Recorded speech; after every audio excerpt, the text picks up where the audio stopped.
The courtroom was silent until she walked in, a confident 42-year-old businesswoman with designer heels and a tone that could cut glass. What started as a simple speeding ticket would soon turn into one of the most unbelievable confrontations Judge Frank Caprio had ever faced. For the first time in decades, the man known as America's kindest judge would have his legendary patience pushed to the breaking point, and what happened next became a lesson that millions around the world still talk about today. This is the story of Karen Whitfield, the woman who thought she could talk her way out of anything, until she met Judge Frank Caprio. It was a Tuesday morning, 10:15 a.m., at the Providence Municipal Court. Judge Caprio began his day like any other.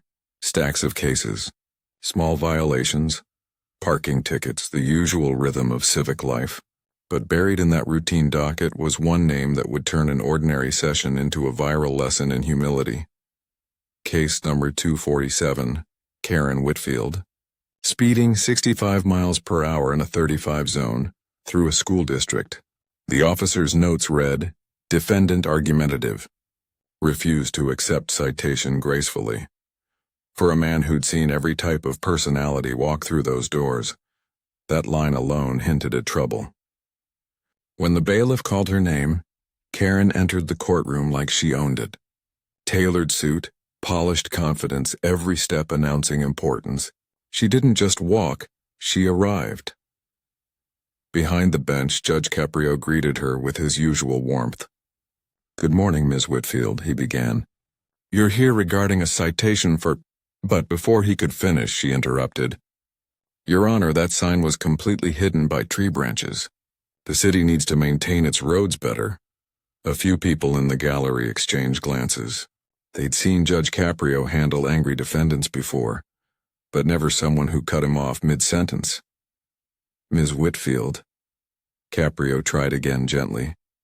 "I'll hear your concerns, but if you would please let me—" "I pay $18,000 a year in property taxes," she snapped. "I have every right to expect better from this city." The courtroom froze. Frank Caprio had been on the bench for decades. He'd heard sob stories, excuses, even jokes, but he'd never seen someone so determined not to listen. "Ma'am," he said evenly, "you need to allow the court to—" She cut in again. "The whole system's designed for revenue, not justice." 7 interruptions. 4 minutes. And finally, Judge Caprio did something rare. He placed his pen down, slowly, deliberately. Then he said one word. "Stop." The room fell completely silent. "Ms. Whitfield," Caprio said, his voice calm but heavy with authority. "You've been in my courtroom 4 minutes. You've interrupted me 7 times? This behavior is unacceptable." Her expression hardened. "Your Honor, I was only trying to—" 8 times, Caprio interrupted. "You just did it again." Her mouth opened, but the judge's raised hand stopped her cold. "In my courtroom there is an order. I speak, you listen. I ask questions. You answer. This is not a business meeting, and your status or taxes don't entitle you to disrespect." For the first time, Karen looked unsure. Her signature confidence cracked, but old habits die hard. "Your Honor, with all due respect." 9 times, Caprio said quietly. "You seem determined to prove my point." The gallery barely breathed. Even the court reporter paused mid-keystroke. "Ms. Whitfield," the judge continued, "in your business you may dominate conversations and overpower opponents. But that ends here. This court runs on respect." Still, Karen tried one more protest, a half sentence, that died halfway out of her mouth as Caprio looked over his glasses. He explained that her behavior bordered on contempt, a charge that could bring jail time and $1,000 fines. For the first time, Karen's posture softened. The proud businesswoman looked genuinely worried. "Your Honor, I didn't mean any disrespect," she said quietly. 11 times, Caprio counted softly. "But maybe now you finally understand." He paused. Then in a voice that filled the room, he gave her a choice. "Choice 1, he said. I hold you in contempt. You pay maximum fines and face the consequences. including damage to your professional license. Karen swallowed hard. Choice 2. You stay here.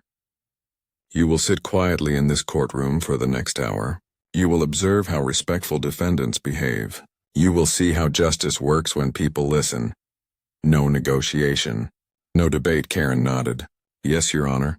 Good, said Caprio. Please take a seat in the back row. For the next hour, Karen watched what real respect looked like. An elderly woman, Mrs. Rodriguez, came forward about a parking ticket. She spoke softly, apologetically, explaining she'd overstayed her time helping her daughter with a newborn baby. Caprio listened, every word with patience and empathy. Fine reduced to $25, he said kindly. And congratulations on your new grandchild. The woman beamed with gratitude. Karen blinked, quietly absorbing something she hadn't felt in years: humility. Then 3 college students appeared for a noise complaint.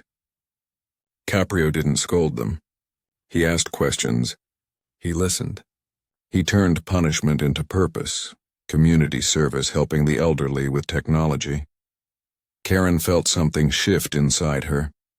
For years she had mistaken dominance for strength, aggression for leadership. Now she saw power in calmness, authority in kindness.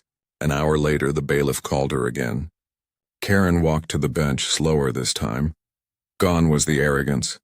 In its place, some reflection. Ms. Whitfield, Caprio said, "Are you ready to address your citation?" "Yes, Your Honor." She took a breath.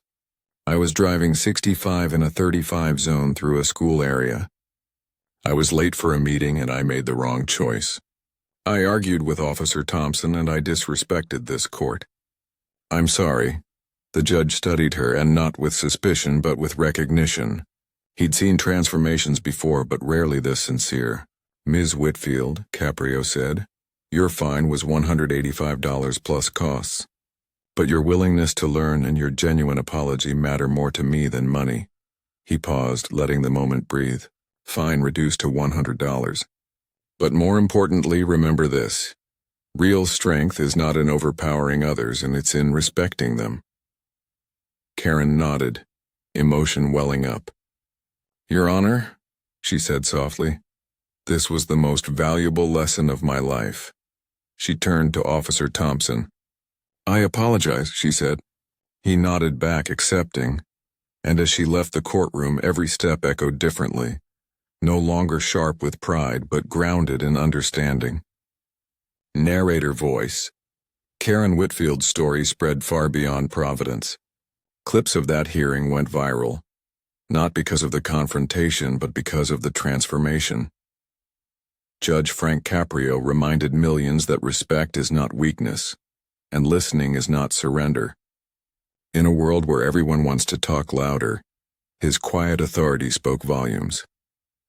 Maybe you've met a Karen Whitfield in your own life, someone who never lets anyone else finish a sentence.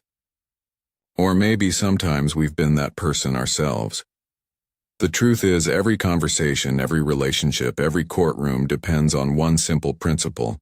When we listen, we learn. When we talk over others, we lose. So here's the question. When was the last time you truly listened instead of waiting for your turn to talk? If this story made you think, hit the like button, subscribe for more true courtroom stories, and share your thoughts in the comments. Because as Judge Frank Caprio proved that day, sometimes the most powerful voice in the room is the one that finally learns to be quiet.